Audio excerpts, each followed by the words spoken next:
mulai. Baik, saya awali. Assalamualaikum warahmatullahi wabarakatuh. Waalaikumsalam warahmatullahi wabarakatuh. Terima kasih ibu-ibu semua sudah hadir dalam acara penyebaran pemahaman dan penerapan budaya positif oleh saya, yaitu Novi Susanti, calon guru penggerak angkatan 10.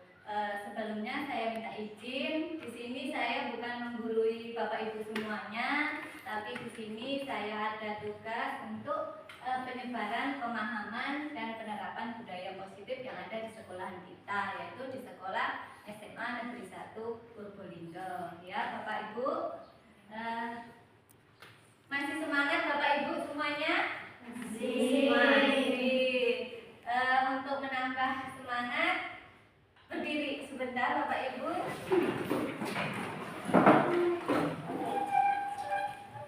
Masih ingat aba-aba untuk semangat?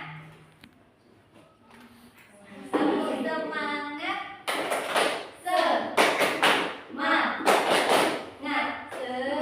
Semangat. Bisa Ibu? Bisa. Dicoba ya. Ya, tepuk semangat. Semangat.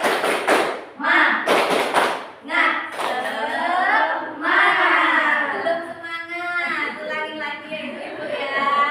Belum semangat walaupun cuacanya di siang hari, kita sebagai pendidik harus tetap semangat ya. Sekali lagi semangat ya. Tepuk semangat. Semangat. Terima kasih Bapak Ibu guru semua.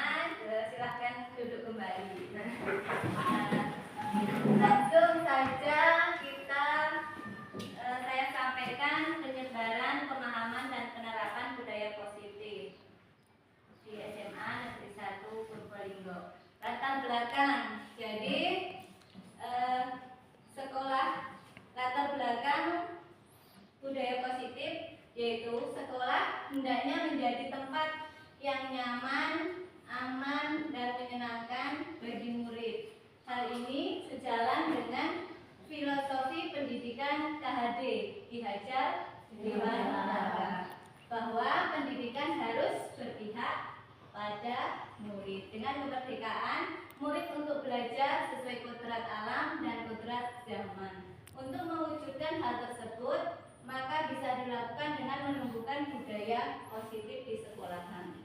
Ya, budaya positif di sekolah dapat dibangun dengan membentuk keyakinan kelas dan penerapan segitiga restitusi. Jadi, sesuai dengan pemikiran Ki Hajar Dewantara, kita sebagai pendidik harus mengajar sesuai kodrat alam dan kodrat zaman, ya.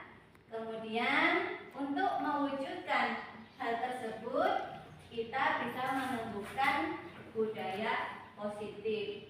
Budaya positif di sekolah dapat dibangun dengan keyakinan kelas. Jadi sebelum kita mengajar, kita bentuk keyakinan atau kesepakatan kelas terlebih dahulu. Kemudian ada penerapan segitiga restitusi, di mana segitiga restitusi itu dialog antara guru dan peserta didik untuk menyelesaikan masalah yang ada pada peserta didik, supaya ketemu titik temu masalah peserta didik tersebut apa dapat kita temukan, dapat kita selesaikan bareng-bareng. Paham ya Bapak Ibu? Kemudian kita lanjut. Setelah latar belakang ada tujuan. Tujuannya yang pertama, mendorong munculnya kepemimpinan murid dengan berani untuk mengemukakan gagasan tentang kelas impian. Kemudian yang kedua, tujuannya menumbuhkan motivasi intrinsik pada murid. Dan yang ketiga, menumbuhkan budaya positif. Dan yang keempat, mewujudkan pendidikan yang berpihak pada murid. Sudahkah Bapak Ibu kita sebagai pendidik sudah berpihak pada murid? Sudah ya. Sedikit kita sudah belajar berpihak pada murid. Selanjutnya yaitu tolak ukur. Tolak ukurnya tersusunnya keyakinan kelas, kesepakatan kelas yang memuat nilai-nilai kebajikan. Kemudian yang kedua, murid bersama guru mampu melaksanakan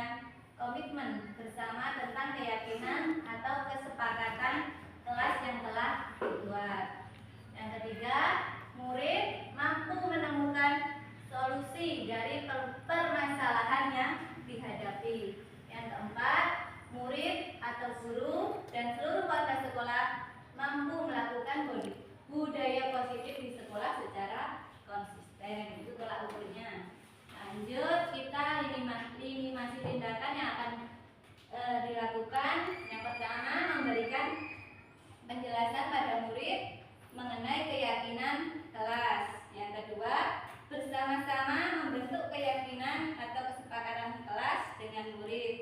Yang ketiga, memasang hasil keyakinan kelas berupa poster di kelas. Yang keempat, meminta izin kepada kepala sekolah untuk melakukan sosialisasi. Yang kelima, melakukan diseminasi positif dengan rekan sejawat di sekolahan. Ini yang saya lakukan sekarang, yaitu melakukan diseminasi positif dengan rekan sejawat di sekolahan. Dukungan yang dibutuhkan yaitu kerjasama kepada kepala sekolah, pendidik dan tenaga kependidikan, kerjasama orang tua untuk penerapan budaya positif, alat dan bahan. Budaya positif. Apa itu budaya positif? Di sini budaya positif itu merupakan perwujudan dari nilai-nilai atau keyakinan universal yang ditetapkan di sekolah. Budaya positif dapat mendorong murid untuk mampu berpikir, bertindak, dan mencipta sebagai proses memerdekakan dirinya, sehingga murid mampu mandiri dan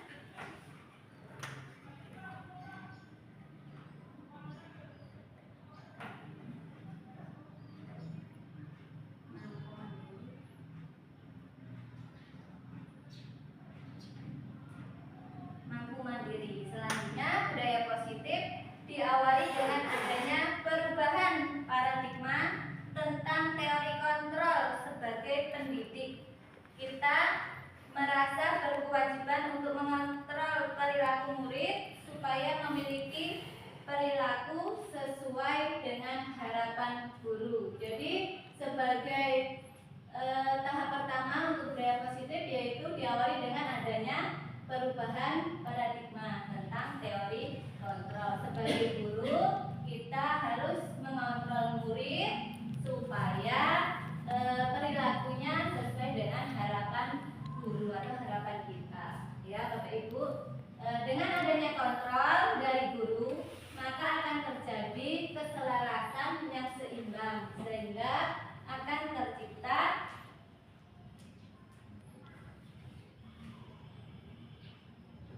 murid yang berpikir kritis, ya.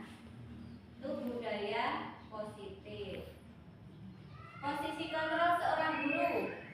Pengembangan budaya positif dapat menumbuhkan motivasi intrinsik dalam diri anak untuk menjadi pribadi yang bertanggung jawab dan berbudi pekerti luhur serta berakhlak mulia. Agar pengembangan budaya positif bisa dilaksanakan, maka diperlukan langkah-langkah dan strategi dalam mewujudkan budaya positif di sekolah, yaitu dengan posisi kontrol guru. Ya, ada WA. Ada 5 posisi kontrol seorang, yaitu yang pertama penghukum, yang kedua pembuat merasa bersalah, yang ketiga pemantau, yang keempat teman, yang kelima manajer. Yang pertama penghukum. Penghukum, seorang penghukum bisa menggunakan hukuman fisik maupun verbal. Orang-orang yang menjalankan posisi penghukum senantiasa mengatakan bahwa sekolah memerlukan sistem atau alat yang dapat lebih menekan murid-murid lebih dalam lagi. Guru-guru yang menerapkan posisi penghukum akan berkata, patuhi aturan saya atau awas. Kemudian kamu selalu saja salah. Selalu yang terakhir selesai. Itu adalah posisi kontrol seorang guru, yaitu penghukum. Semoga kita tidak di posisi kontrol yang seperti ini ya Ibu ya. Ya. Kemudian posisi kontrol selanjutnya yaitu membuat merasa bersalah. Pada posisi ini biasanya guru akan bersuara lebih lembut. Pembuat rasa bersalah akan menggunakan keheningan yang membuat orang lain merasa tidak nyaman, bersalah atau rendah hati. Contoh kata-kata yang keluar dengan lembut seperti, Ibu sangat kecewa sekali dengan kamu. Itu kata-katanya lembut, tapi akan menimbulkan si siswa merasa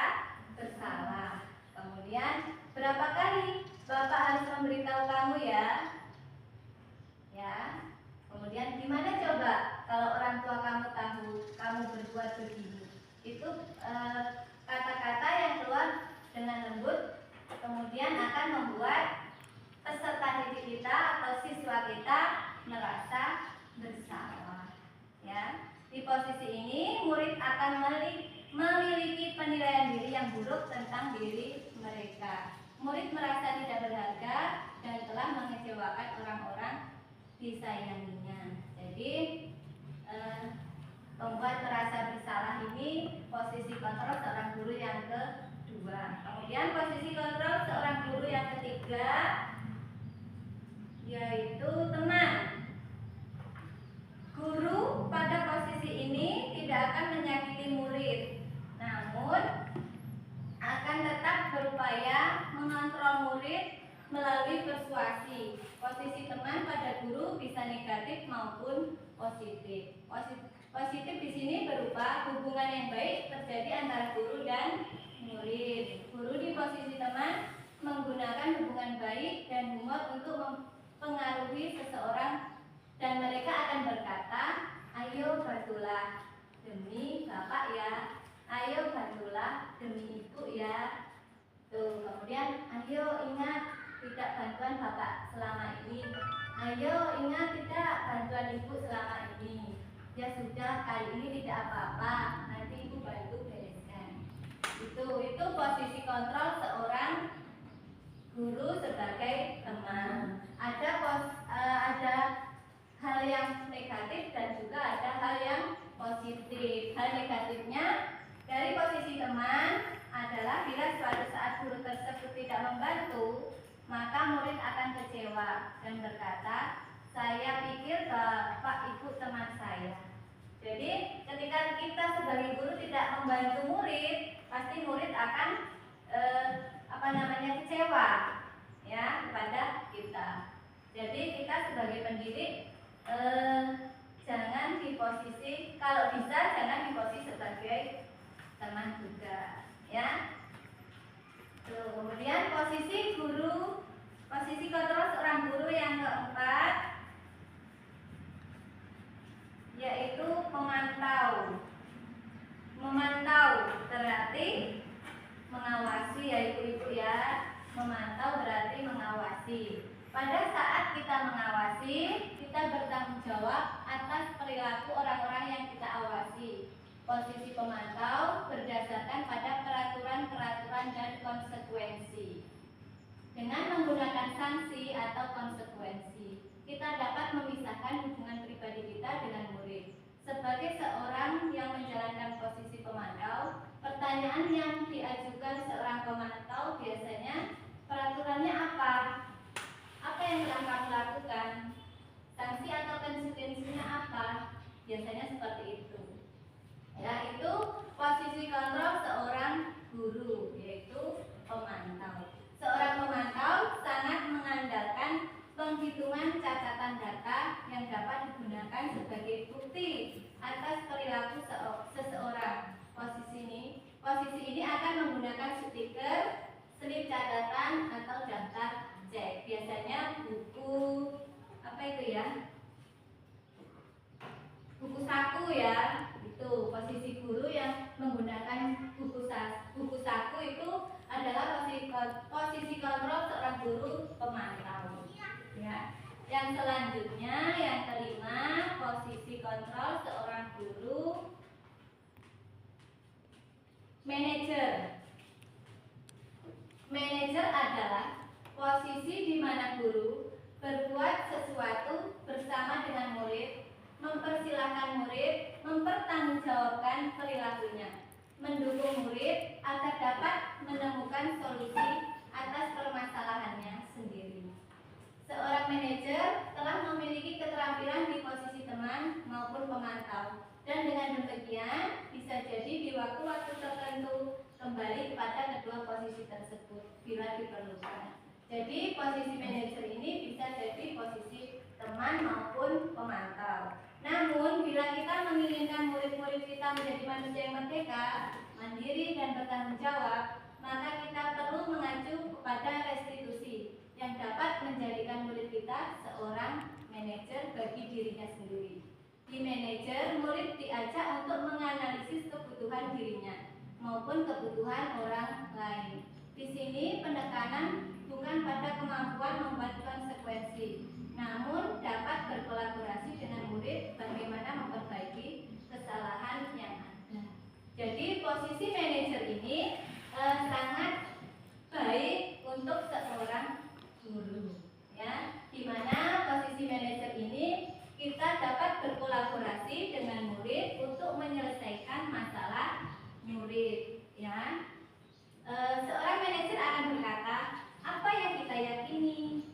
Kembali ke keyakinan kelas. Kemudian, apa kamu meyakininya? Apakah kamu meyakininya? Jadi, seorang manajer menggunakan segitiga restitusi untuk menyelesaikan masalah. Ya, lanjut. Nih, posisi kontrol seorang guru.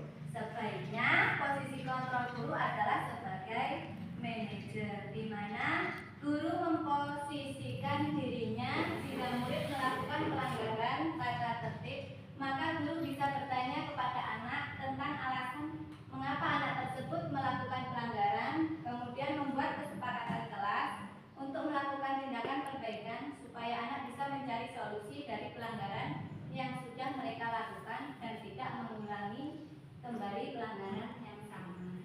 Jadi, posisi kontrol seorang manajer akan memanggil murid ke suatu tempat, bisa di ruangan tertutup atau di dalam kelas, berdua ngobrol bersama, menyelesaikan masalahnya. Itu posisi kontrol seorang manajer.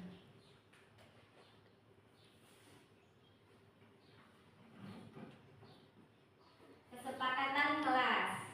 Kesepakatan kelas digunakan untuk membantu guru dan murid dalam bekerja sama membentuk kegiatan belajar mengajar.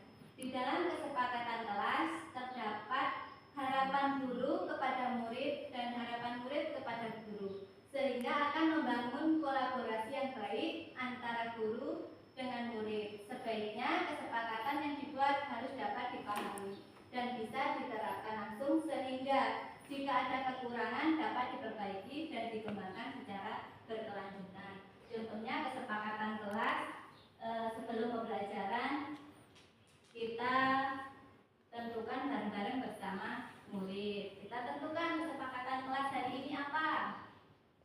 Tertib Bu, tertib, menjaga kebersihan kelas, baik, menjaga kebersihan kelas. Kemudian tidak makan di jam pelajaran, tidak makan di jam pelajaran. Kemudian jadi kita bareng-bareng sama murid menentukan kesepakatan kelas supaya murid itu mengerti kesepakatannya apa. Kemudian nanti mereka akan bertindak sesuai kesepakatan yang sudah ditentukan bersama-sama.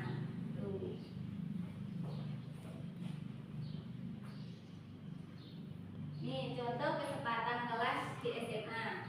Datang ke sekolah tepat waktu, terutama saat diadakan upacara bendera. Kalau kita masuk setiap hari Senin masuk jam 7, ya diusahakan jam 7 sudah ada di sekolahan. Kemudian kalau hari Selasa jam 7.15 dan sampai hari Jumat juga masuk jam 7.15. Kemudian yang kedua, menghormati guru dan seluruh warga sekolah lainnya.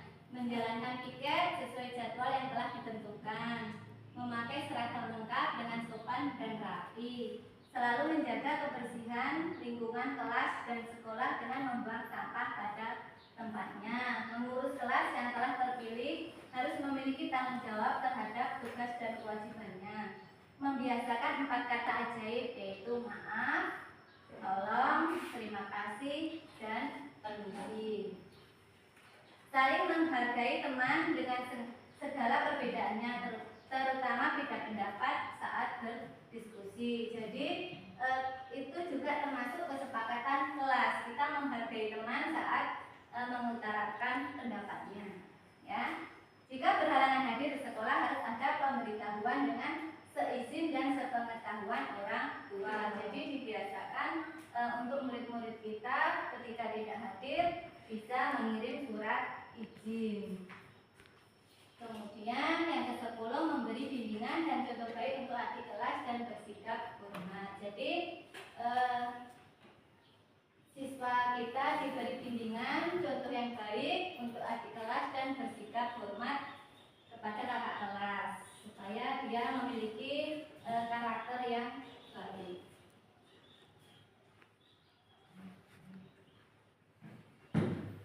Penerapan disiplin positif.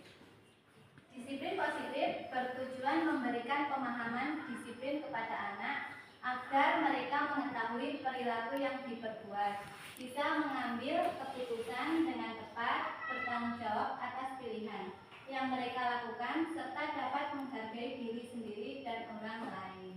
Jadi tujuan disiplin positif ini memberikan pemahaman disiplin kepada anak agar mereka mengetahui perilaku yang diperbuatnya. Dalam melaksanakan disiplin positif dapat memberikan pemahaman kepada anak tentang konsekuensi jika mereka melakukan pelanggaran dari peraturan yang sudah disepakati bersama, sehingga membuat mereka belajar melakukan disiplin positif dengan baik. Jadi disiplin positif bertujuan memberikan pemahaman disiplin kepada anak.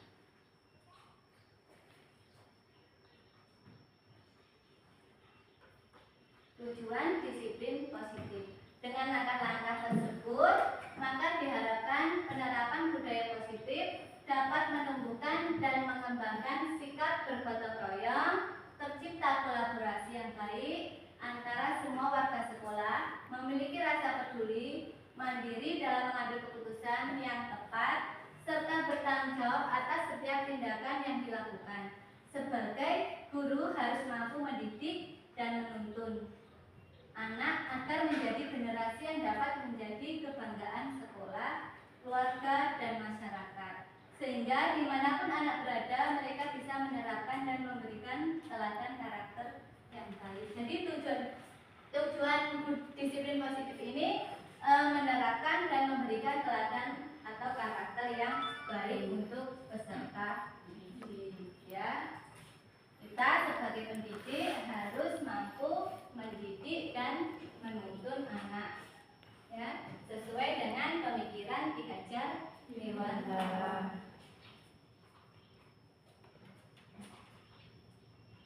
Kemudian pemaparan tentang budaya positif dari saya. Apabila ibu bapak ada yang ingin bertanya, silakan. Kalau ada yang bertanya, masih semangat bapak ibu? Coba yuk berdiri lagi yuk. Coba berdiri lagi.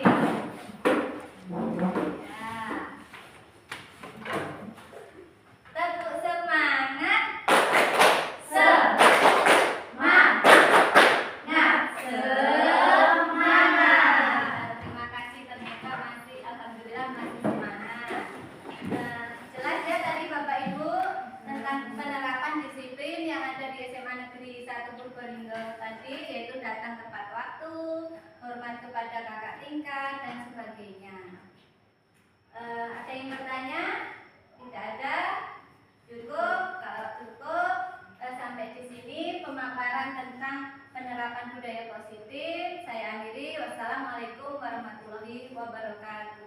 Waalaikumsalam warahmatullahi wabarakatuh.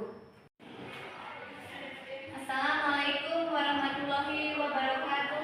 Waalaikumsalam warahmatullahi wabarakatuh. Selamat pagi. Pagi, Bu. Sehat? Alhamdulillah sehat. Alhamdulillah. Siapa yang sudah hadir?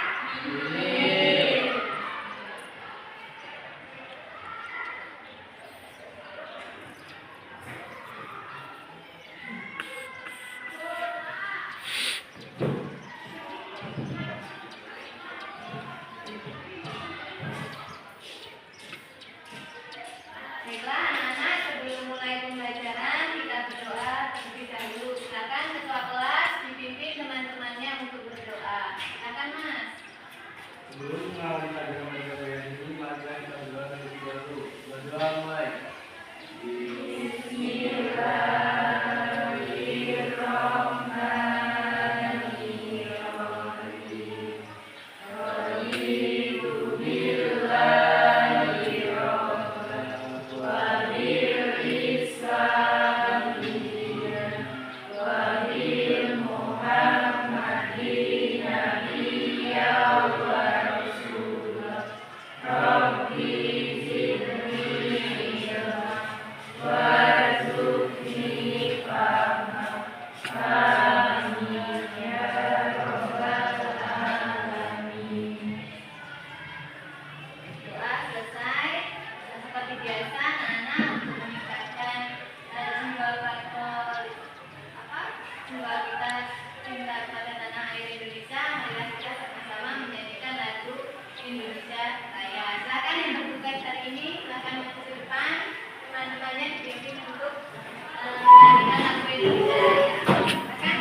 Aku cinta Indonesia Raya, merdeka, merdeka, hiduplah Indonesia Raya.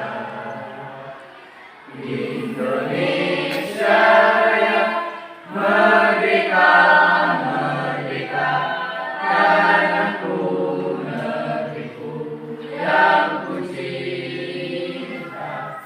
Indonesia Raya, merdeka, merdeka, hiduplah Indonesia Raya. Silakan duduk kembali.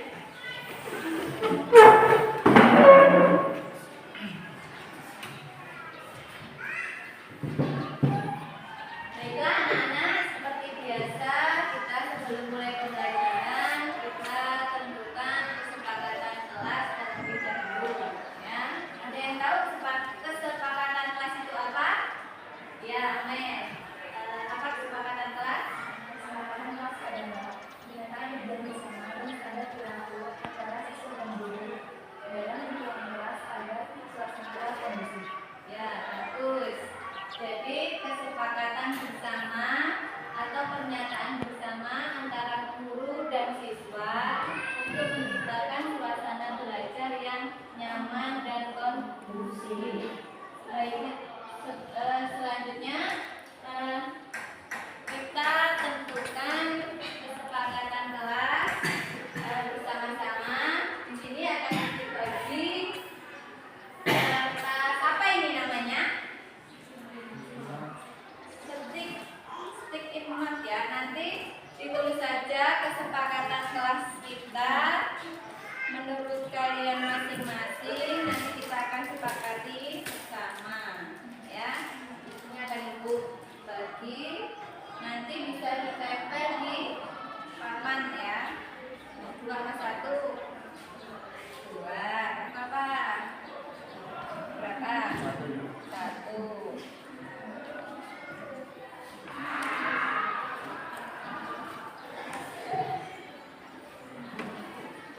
Kita tentukan kesepakatan kelas.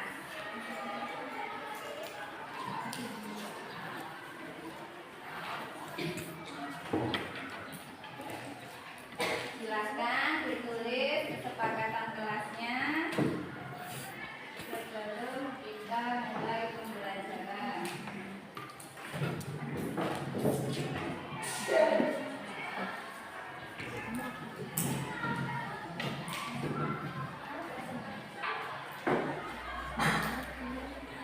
Silakan ditulis.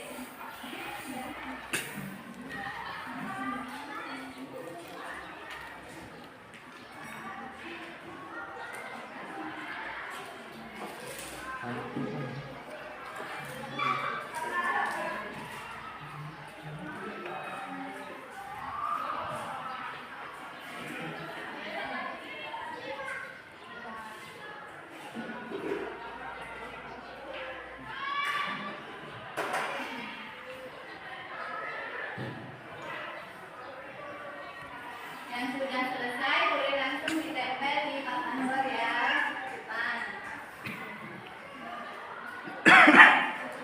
Boleh 1, boleh 2, terserah kesepakatan kita.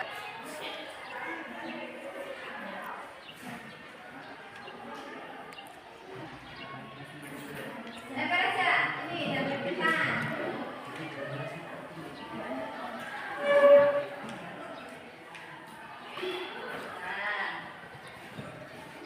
Silakan.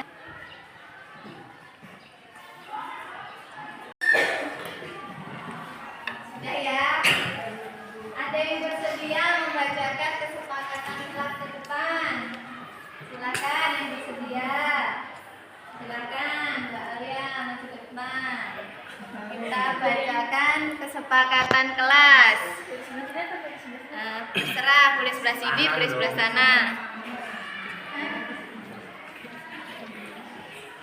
Yang pertama, tidak bermain HP saat jam pelajaran. Ya, jadi kesepakatan kelas yang pertama tidak menggunakan handphone di saat jam pelajaran. pelajaran. Setuju teman-teman? Setuju. Hasilkan ya. Kemudian yang kedua, tidak makan di dalam kelas. tidak makan di dalam kelas. Setuju? Setuju. Di jam pelajaran ya. Ya. Tidak makan di dalam kelas di jam pelajaran. Boleh makan pada saat istirahat. Selanjutnya, Tidak ngobrol saat guru menjelaskan. ya tidak mengobrol saat guru menjelaskan. Setuju? Setuju. Selanjutnya, Melaksanakan piket sesuai jadwal yang sudah ditentukan. melaksanakan piket sesuai jadwal yang sudah ditentukan. Ya, itu sudah tanggung jawab kalian harus setuju. Sama ya, ada yang sama. Tidak boleh yang sama kita taruh di bawahnya share apa? Bawahnya yang sama ya. Selanjutnya, tidak boleh bermain HP saat pembelajaran. Tidak boleh menggunakan handphone pada saat pembelajaran. Berarti sama dengan yang tadi. Ada kan tadi yang menggunakan handphone? Ya, berarti sama. Ya, apalagi? Ini kecuali disuruh guru. Kecuali disuruh guru. Jadi apa? Kalimat Tidak menggunakan handphone saat pembelajaran kecuali disuruh guru oleh bapak ibu guru. ya, tidak menggunakan handphone saat pembelajaran kecuali disuruh guru untuk menggunakan handphone atau mencari informasi terkait pembelajaran yang harus menggunakan handphone ya. Kemudian kesepakatan selanjutnya Fokus kepada pembelajaran tanpa adanya ribut atau komen. ya, fokus terhadap pembelajaran. Jadi kita sepenuhnya ada untuk pembelajaran pada saat itu. Tidak apa tadi Pak? Tidak menggunakan handphone atau main handphone. Jadi kita fokus.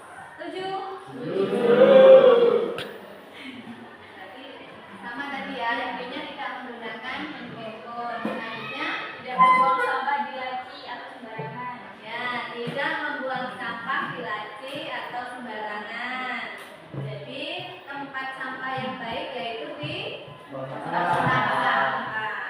Ya, selanjutnya Jika ada yang tidur saat pembelajaran berlangsung akan diberi hukuman. jika ada yang tidur pada saat pembelajaran berlangsung akan diberi hukuman.